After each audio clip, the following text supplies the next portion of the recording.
Olá, olha, hoje o material que a gente tem em mãos é um texto bem curto do escritor brasileiro Rubem Alves. Mas o tamanho engana, viu? É um daqueles textos que, sabe, funcionam como um soco no estômago.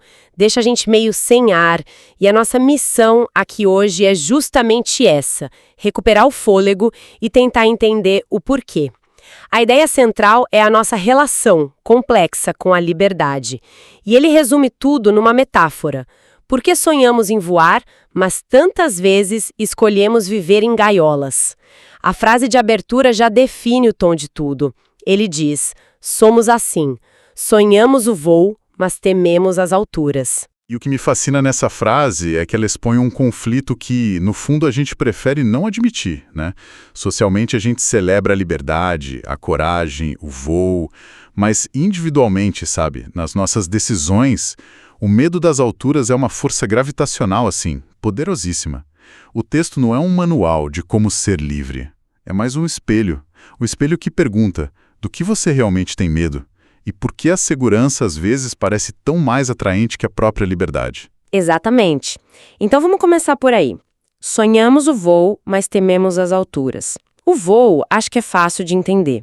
É a metáfora para o nosso potencial, para a vida sem limites. A ambição. Isso. Mas o que exatamente é essa altura que a gente teme tanto?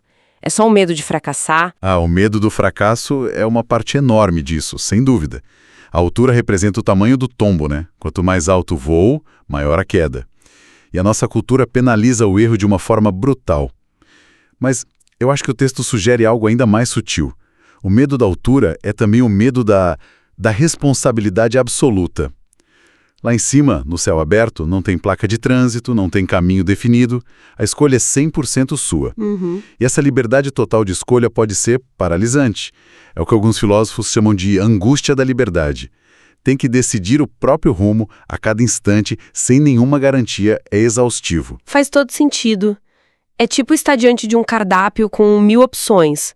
Você passa tanto tempo com o medo de escolher o prato errado que acaba perdendo a fome. Então o medo não é só de cair, é o medo de ter que escolher para onde voar. Exatamente. A ausência de um manual de voo é o que aterroriza. O medo das alturas é, no fundo, o medo de ser o único autor do nosso próprio roteiro e ter que arcar com as consequências, sejam elas o sucesso ou, claro, o fracasso. É muito mais confortável seguir um roteiro que outra pessoa escreveu. Se der errado, a culpa não é sua. Ok, isso já complica bastante a ideia de liberdade. Mas aí o Rubem Alves dá um passo além e aqui a coisa fica realmente contraintuitiva para mim. Ele escreve: para voar é preciso amar o vazio, porque o voo só acontece se houver o vazio. Eu confesso que essa ideia me incomoda um pouco. Amar o vazio. A gente passa a vida inteira tentando preencher vazios.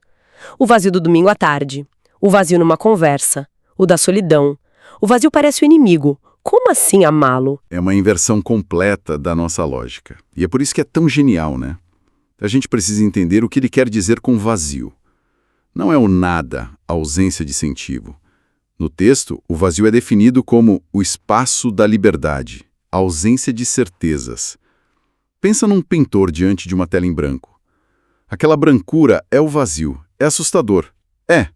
Mas é também o único lugar onde uma obra-prima pode nascer. O voo só existe porque existe o espaço aéreo livre. Se o céu fosse sólido, preenchido, não haveria voo. Entendi. Então o vazio é o campo das possibilidades. É o espaço onde ainda não existe um caminho. E por isso todos os caminhos são possíveis. Isso é uma crítica direta à nossa era, né? A gente vive na era do preenchimento compulsório do vazio. O episódio da série mal acaba, o próximo já começa, o feed da rede social é infinito, é desenhado para que nunca haja um momento de vazio. A gente está sendo condicionado a temer o tédio, o silêncio, a incerteza. E o texto do Rubem Alves, escrito décadas atrás, é quase profético. Ele diz que essa busca sem fim por certezas, por preenchimento, é, por definição, uma fuga da liberdade. Porque a liberdade, ela exige o vazio, ela exige a ausência de respostas prontas. E se a gente teme esse vazio, essa ausência de certezas, a consequência é inevitável. É aí que ele apresenta a grande troca, o pacto que a gente faz. A citação é: os homens querem voar, mas temem o vazio. Não podem viver sem certezas, por isso trocam o voo por gaiolas. E a definição que ele dá para gaiola é a chave de tudo.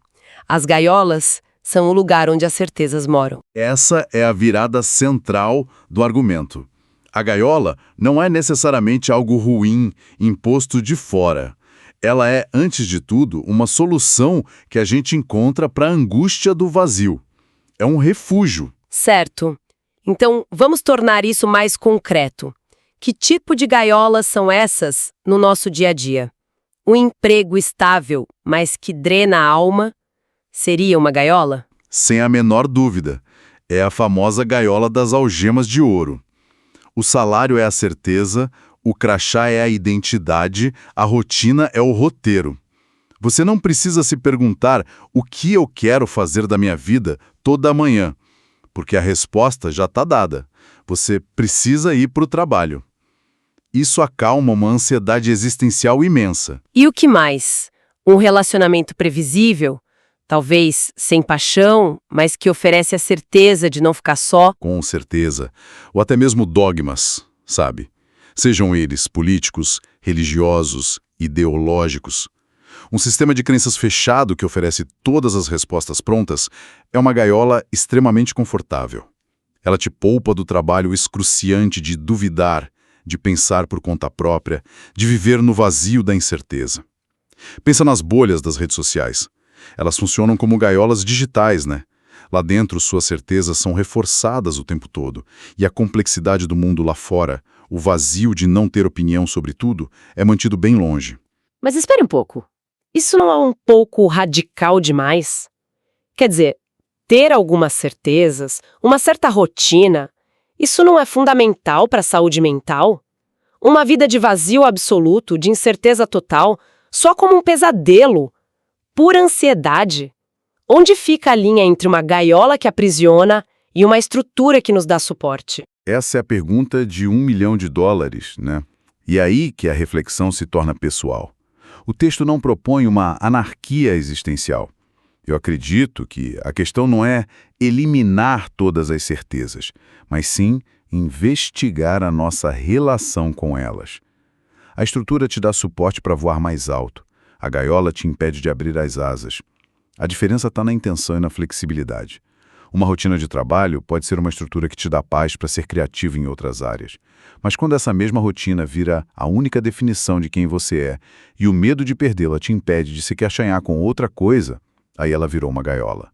A pergunta que o texto nos força a fazer é: as certezas que eu tenho na vida me servem ou eu sirvo a elas? As certezas me servem ou eu sirvo a elas? Isso é forte. É uma ótima maneira de diagnosticar se estamos falando de estrutura ou de gaiola. E isso me leva à parte final do texto, que, para mim, é a mais desconfortável de todas.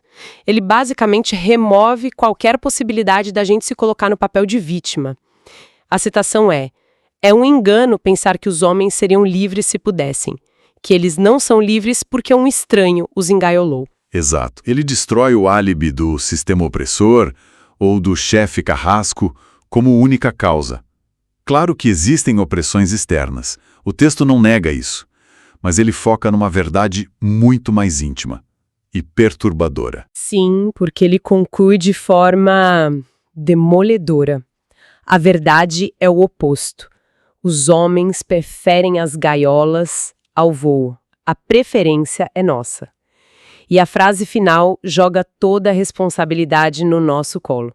São eles mesmos que constroem as gaiolas onde passarão suas vidas. O arquiteto da prisão e o prisioneiro são a mesma pessoa. Isso é bem difícil de engolir. É dificílimo porque nos obriga a olhar para a nossa própria cumplicidade. Mas veja pelo outro lado. Se somos os arquitetos, também temos a planta. Temos o poder de redesenhar a estrutura. A intenção do texto, ao meu ver, não é gerar culpa. É despertar a consciência da nossa própria agência. Reconhecer nosso papel na construção dos nossos limites é o primeiro passo para poder transcendê-los. E como a gente constrói essas gaiolas, assim, na prática? Uns tijolos do medo do vazio. Cada vez que a gente evita uma conversa difícil por medo do conflito, cada vez que a gente diz sim para algo que vai contra nossos valores por medo de não ser aceito, cada vez que nos recusamos a aprender algo novo porque é mais confortável ficar com o que já sabemos, cada uma dessas pequenas decisões é um tijolo a mais no muro da nossa gaiola. E o mais sutil é que a gente não constrói prisões frias e cinzentas, nós as decoramos. Chamamos a gaiola de responsabilidade, prudência, maturidade, segurança. A gente a torna um lar aconchegante para que a ideia de sair dela pareça não apenas assustadora, mas também ingrata e tola. Uau! Nós decoramos as gaiolas para que elas pareçam salas de estar. Essa imagem é muito poderosa. Nós racionalizamos nossa própria prisão para torná-la aceitável. É o mecanismo de defesa perfeito. Se você consegue se convencer de que sua gaiola é, na verdade, um castelo seguro que te protege dos perigos do mundo, você não apenas aceita a sua condição, você a defende com unhas e dentes. E passa a ver com desconfiança qualquer um que ouse voar livremente lá fora. Ok, vamos tentar amarrar isso tudo. A gente partiu do desejo de voar, de viver nosso potencial máximo. Mas esse voo acontece no vazio, que o Rubem Alves define como um espaço de liberdade, mas também de ausência de certezas. E como essa ausência de certezas nos gera uma angústia profunda, uma vertigem, nós fazemos uma troca, uma barganha existencial. Uma barganha? Boa palavra! Trocamos a liberdade assustadora do céu aberto pela segurança previsível das gaiolas. E a revelação final, e mais dura, é que na maioria das vezes, nós mesmos somos os engenheiros e construtores dessas gaiolas, erguidas com as certezas que acumulamos para nos proteger do nosso próprio medo de sermos livres. O que nos deixa com uma reflexão final, né? Quase um exercício prático. Se as nossas gaiolas são construídas por nós, com nossas certezas e medos, talvez não precise de uma demolição espetacular. Talvez o primeiro passo seja menor. O convite do texto, me parece, é para que a gente se torne um arqueólogo da nossa própria gaiola. Investigar do que ela é feita. Qual é a menor, a mais insignificante certeza que se poderia questionar hoje? Qual é a barra de ferro da sua gaiola que você mesmo colocou lá, talvez há muito tempo, e que hoje você poderia não arrancar, mas só examinar. Tentar lembrar por que a colocou ali, qual medo ela servia para aplacar. Apenas fazer essa pergunta, sabe? Sem a pressão de ter que agir. Isso já cria uma pequena fissura na parede, um pequeno espaço de vazio. E nesse pequeno espaço, quem sabe, talvez seja possível voltar a sentir a brisa do voo.